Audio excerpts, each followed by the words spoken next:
Hi, I'm Steve Wong, the lead pastor of Grace Community Covenant Church. Last Friday, I facilitated a workshop on intercultural development for a church leadership team in another city. They wanted to be better at reaching their neighbors in an ethnically changing neighborhood, and they realized that responding to a changing neighborhood meant they needed to make changes in their own attitudes and perceptions of their new neighbors. In Luke 10, Jesus was asked, "Who is my neighbor?"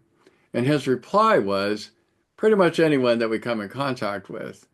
This parable of the Good Samaritan addressed ethnic differences between Jews and Samaritans. But cultural differences have to do with more than ethnicity. They also have to do with age and generation. Each generation is shaped by different events, shared experiences to which they respond with phrases and communication styles that may need to be translated to other generations. I grew up in the late 60s and early 70s. I used cool and man in very different ways than my parents did. Can't really imagine them saying, "Cool, man."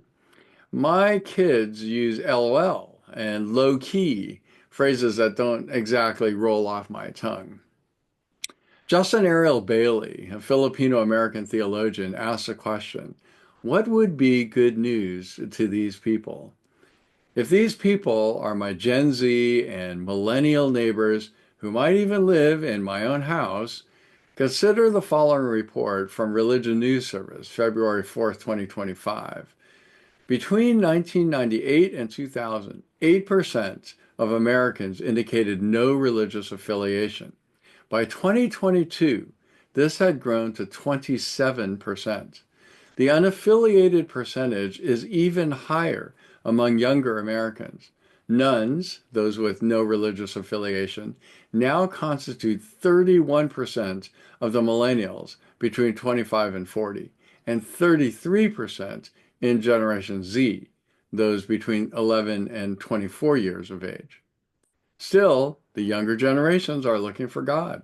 They're just not finding God in traditional churches. Again, from Religion News Service, 20% are sure that God exists. 31% believe in a higher power, and more than three-quarters of Gen Z nuns, 78%, claim to be spiritual, and 45% say that they pray. The fact that the younger generations aren't finding God in traditional religious spaces is a good reason to ask, what would be good news to them? I recently commented to our leadership team that it's not up to us to tell the next leaders of Grace Community how to do things. The millennials and Gen Zs will need to find their own way of communicating the good news that fits their cultural context.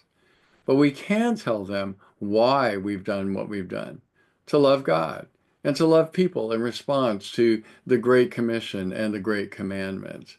And then we can share stories of what we've done with God's help to encourage them that God will be with them too.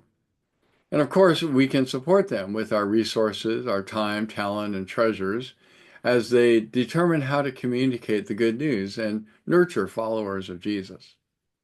The leadership team at Grace Community has been busy interviewing people with our Vision 2025 survey. If you haven't had a chance to respond to the survey, then please contact a leadership team member.